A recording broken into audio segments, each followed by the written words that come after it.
Welcome to Pongal event. கரெக்டா சொன்னா கடி, தப்பா சொன்னா அடி. நம்ம கூட விளையாட போறது மிஸ்டர் சஞ்சய். எல்லாருக்கும் ஒரு கிளாப் பண்ணுங்க. வணக்கம் சார். இதோ உங்களுக்கான முதல் கேள்வி. காந்தி போராட்டத்திற்கு எங்கே சென்றார்? Option 1 Coimbatore, option 2 Kundrathur, option 3 Perumanthur, option 4 கிண்டி. அப்படி கேளு.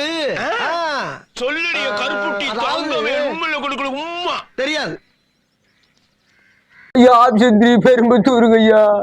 நீங்க சொன்ன ஆன்சர் கரெக்டா தப்பான்னு கம்ப்யூட்டர் ஜி கிட்ட கேட்போம். கம்ப்யூட்டர் ஜி, இந்த ஆன்சர் கரெக்டா? தம்பி இங்க வாப்பா. சரி, நான் செவனே தானா போய்க்கிருந்தேன். ஃபன் பாய்ஸை ஃபாலோ பண்ணுங்க.